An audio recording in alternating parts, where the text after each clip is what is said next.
नमस्कार, मैं अर्चना शर्मा। चढ़ती कला टाइम टीवी देख रहे हैं सभी दर्शकों का स्वागत करती हूं। आप देख रहे हैं हरियाणा के समाचारों की शुरुआत से पहले एक नजर आज की मुख्य सुर्खियों पर।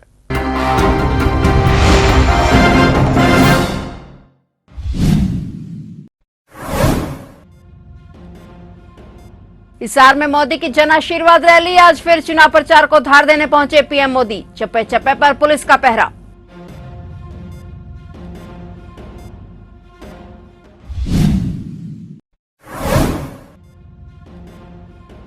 जो भारत की संप्रभुता को चुनौती देते थे, आज उनके मुंह से भी राम राम निकल रहा है। फरीदाबाद में गरजे उत्तर प्रदेश के मुख्यमंत्री योगी।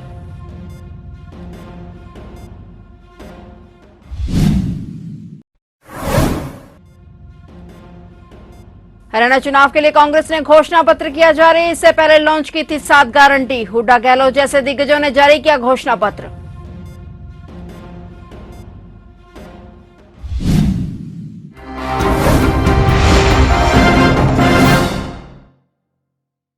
और अब समाचार विस्तार से।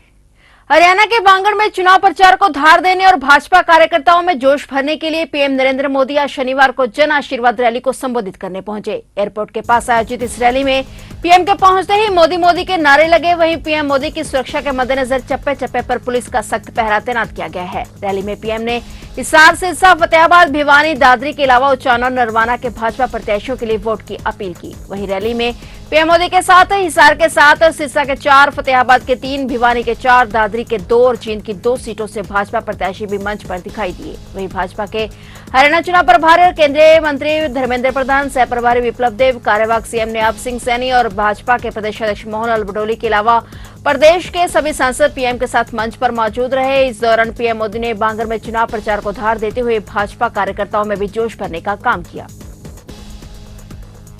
हरियाणा विधानसभा चुनाव के लिए प्रचार आखिरी दौर में है। ऐसे में राजनीतिक पार्टियों के तमाम दिग्गज चुनाव प्रचार में जुटे हुए हैं। इसी कड़ी में उत्तर प्रदेश के मुख्यमंत्री योगी आदित्यनाथ ने आज हरियाणा के फरीदाबाद में चुनावी जनसभा को संबोधित किया। इस दौरान उन्होंने कांग्रेस पर जमकर हमला बोला। उन्होंने कहा कि कांग्रेस का नाम ही भ्रष्टाचार है। कांग्रेस देश के विकास में रोड़ा अटका रहे थे, लेकिन 10 साल में भाजपा ने हर क्षेत्र में विकास किया है। इस दौरान उन्होंने कांग्रेस और विपक्ष को जमकर खरी खोटी सुनाई। उन्होंने कहा कि कांग्रेस जिस समस्या को 65 वर्ष में दूर नहीं कर पाई, मोदी जी के नेतृत्व में राम मंदिर का विवाद हमेशा के लिए समाप्त हो गया। उन्होंने कहा कि जो भारत की संप्रभुता को चुनौती देते थे, आज उनके मुंह से भी राम राम निकल रहा है। यूपी के सीएम योगी आदित्यनाथ ने फरीदाबाद की चुनावी जनसभा में विरोधियों पर खूब निशाने साधे।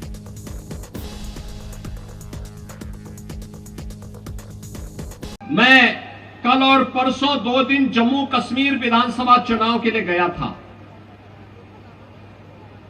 जम्मू में बारिश पड़ रही थी। मैं एयरपोर्ट के अंदर गया तो मैं तो अचानक ही अंदर गया था। मुझे तो वहां लैंड करके तत्काल वहां से हेलीकॉप्टर से प्रचार के लिए निकलना था, लेकिन मौसम खराब था, इसलिए मैं अंदर चला गया। मैं अंदर जैसे ही गया तब तक एक सज्जन बोल रहे थे कि राम राम। उन्होंने वहां से आवाज आ रही थी कि साहब राम राम। तो मैं, चूंकि मेरा कोई परिचय भी नहीं था वहां पे, ना मैं किसी को जानता था, तो मैं उधर देखा नहीं। मैंने उधर देखा नहीं। थोड़ी देर के बाद फिर आवाज आई कि योगी साहब राम राम। मैंने देखा तो वह एक मौलवी था। मैंने कहा मौलवी के मुंह से राम राम, तो मुझे लग गया, बहनों और भाइयों, मुझे लग गया ये 370 धारा 370 समाप्त होने का प्रभाव है। जो लोग भारत को कोसते थे, भारत की संप्रभुता को चुनौती देते थे, आज उनके मुंह से राम राम शब्द निकल रहा है। और याद रखना, भारत मजबूत होगा, भाजपा मजबूत होगी। एक दिन हरे रामा हरे कृष्णा गाते हुए भारत की सड़कों पर दिखाई देंगे। हरियाणा के लोगों के लिए 7 गारंटियां जारी करने के बाद आज कांग्रेस ने अपना चुनावी घोषणा पत्र भी जारी कर दिया है। पूर्व शिक्षा मंत्री गीता बुक्कल कांग्रेस की चुनाव घोषणा पत्र कमेटी की अध्यक्ष हैं और हरियाणा के पूर्व मुख्यमंत्री भूपेंद्र सिंह हुड्डा, राजस्थान के पूर्व मुख्यमंत्री अशोक गहलोत, छत्तीसगढ़ के पूर्व डिप्टी सीएम टीएस सिंहदेव और हरियाणा कांग्रेस के अध्यक्ष चौधरी उदयमान ने संयुक्त रूप से आज शनिवार को चंडीगढ़ में कांग्रेस का चुनाव घोषणा पत्र जारी किया। वहीं सुरण कुमारी शैलजा और रणदीप सिंह सुरजेवाला फिर इस कार्यक्रम में नजर नहीं आए और कार्यक्रम में पार्टी के पूर्व मंत्री गीता बुक्कल ने कहा कि किसान आंदोलन में मारे गए 700 से अधिक शहीद किसानों के परिवारों को एक सदस्य को हरियाणा में नौकरी दी जाएगी और इसके अलावा एसवाईएल नहर पर भी कांग्रेस फैसला लेगी। बता दें कि दिल्ली में कांग्रेस की 7 गारंटियां लॉन्च की गई थी, जबकि आज चंडीगढ़ में कांग्रेस का चुनाव घोषणा पत्र जारी हुआ है और इसके अलावा भाजपा रोहतक में अपना घोषणा पत्र जारी कर चुकी है। इसमें सबसे पहला हमने जो है शिक्षा पर हम बहुत अच्छे ढंग से शिक्षा में good quality education to each and everyone, सभी के लिए अच्छी शिक्षा देने का कार्य करेंगे, क्योंकि शिक्षा बीजेपी के प्रायोरिटी एजेंडा पर कभी भी रहा नहीं है। बेहतर शिक्षा देकर युवाओं को रोजगार देने का काम करेंगे। हरियाणा कांग्रेस का घोषणा पत्र हमारा जो है अच्छे स्वास्थ्य की आपको गारंटी देता है और साथ ही साथ में जिस प्रकार से राजस्थान के पैटर्न पर चिरंजीवी योजना हमारी थी, 25 लाख रुपए तक का मुफ्त में इलाज करने का काम हरियाणा कांग्रेस करने का काम करेगी सरकार बनने के बाद। और साथ ही साथ में हर जगह पर सुपर स्पेशलिटी हॉस्पिटल हर डिस्ट्रिक्ट पर हम देने का काम करेंगे, सुपर स्पेशलिटी डायग्नोस्टिक सेंटर देने का काम करेंगे। और नीट एग्जाम की वजह से और फीस हाइक की वजह से और बॉन्ड पॉलिसी की वजह से जो दिक्कतें हैं, हम अच्छा स्वास्थ्य देने का हरियाणा में पूरा प्रयास करेंगे। उसके बाद हमने महिलाओं को सशक्त करने के लिए बहुत से प्रयास किए हैं, न केवल बीजेपी की तरह झूठा बेटी बचाओ या बेटी पढ़ाओ का नारा, बल्कि वाकई में ही महिलाओं को सशक्त करने का काम कांग्रेस पार्टी की सरकार करेगी। इसमें विशेष घोषणा आज जो हुई है, मैं धन्यवाद करती हूं हमारे कांग्रेस आला कमान का, हमारे नेता आदरणीय राहुल गांधी जी का, हमारी नेता आदरणीय श्रीमती सोनिया गांधी जी का, हमारे राष्ट्रीय अध्यक्ष आदरणीय मल्लिकार्जुन खड़गे जी का, आदरणीय चौधरी भूपेंद्र सिंह हुड्डा जी का, अध्यक्ष जी का, और हमने सबने मिलकर आदरणीय टीएस सिंहदेव जी, जिनको मैनिफेस्टो के लिए विशेष तौर से कोऑर्डिनेटर लगाया गया, एक एक चीज की घोषणा जो हमारे घोषणा पत्र में हुई है, हमने सब चीजों पर फाइनेंशियल इंप्लीकेशंस देखने के बाद ही वो घोषणा करने का काम किया है। महिला शक्ति में सबसे ज्यादा जो बड़ी घोषणा हमारी है, इंदिरा लाडली बहन सम्मान योजना, जिसके तहत हम लोग 2000 रुपया हमारी 18 साल से लेकर 60 साल तक की बेटी के खाते में खटाखट डालने का हम लोग काम करेंगे। और भी महिलाओं के उनके स्वास्थ्य के साथ साथ उनको आगे भागीदारी सुनिश्चित करेंगे कि अच्छी शिक्षा के साथ साथ हमारी महिलाएं जो हैं वो सशक्त हो। उद्योग धंधों में भी, सेल्फ हेल्प ग्रुप्स में भी हमारी आंगनवाड़ी वर्कर्स, हमारी आशा वर्कर्स, हमारी मिड डे मील वर्कर, और पूर्ण रूप से हमने ये कहा है कि महिलाओं को सुरक्षित हरियाणा देने की गारंटी हमारी कांग्रेस पार्टी करती है। इसके साथ साथ कृषि, किसान व खेतीहर मजदूर कल्याण के लिए हम लोगों ने बहुत सारी योजनाएं हम लोग लेकर आए हैं, जिसमें हम किसान आयोग का गठन करेंगे, साथ ही साथ में न्यूनतम समर्थन मूल्य की कानूनी गारंटी। कोई भी फसल न्यूनतम समर्थन मूल्य से एमएसपी से कम नहीं खरीदी जाएगी, फसलों का मुआवजा सही समय पर देंगे। हमने इसमें विशेष तौर से महिला किसानों के लिए सुविधा देने की बात कही है। साथ ही साथ में हम हमारे किसानों को डीजल पर सब्सिडी कार्ड इशू करने का किसानों को हम लोग काम करेंगे।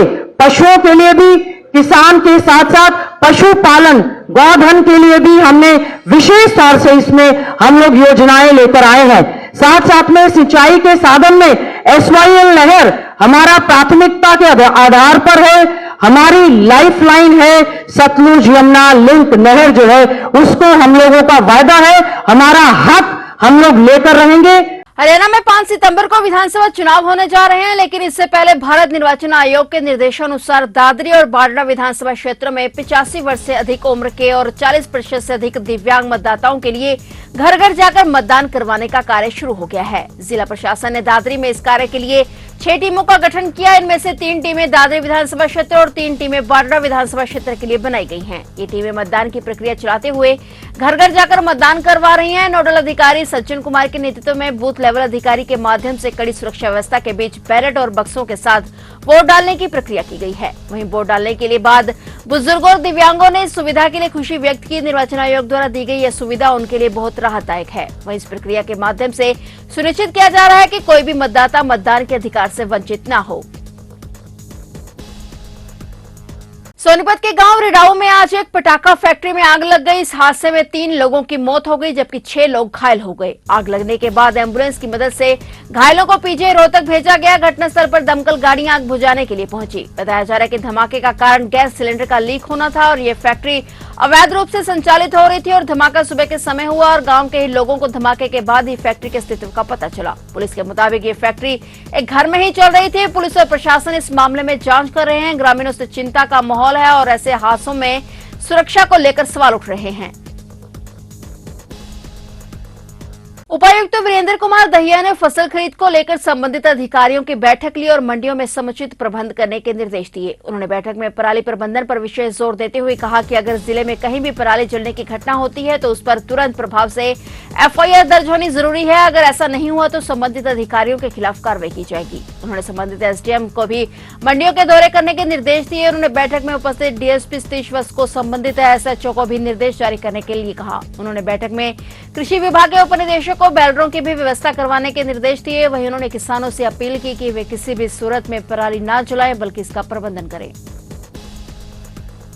पानीपत थाना तहसील कैंप के अंतर्गत आशीष निवासी अशोक नगर पानीपत ने दी शिकायत में बताया कि वे अपने पूरे परिवार के साथ शिरडी महाराज दर्शन करने के लिए गया हुआ था, लेकिन वहां उसके पड़ोसी का फोन आ गया कि आपके घर चोरी हो गई है और इसके बाद तब वह शिरडी से वापस अपने घर आए तो सामान चेक किया तो उन्हें घर में हुई चोरी का पता चला। उन्होंने बताया कि 2 मोबाइल फोन, 50,000 रुपए, सोने चांदी के जेवरात, 3 गैस सिलेंडर, एक एलसीडी स्पीकर आदि सामान चोर लेकर फरार हो गए हैं। परिवार ने फौरन इसकी सूचना पुलिस को दी और पुलिस ने शिकायत के आधार पर मामला दर्ज कर जांच पड़ताल शुरू कर दी है।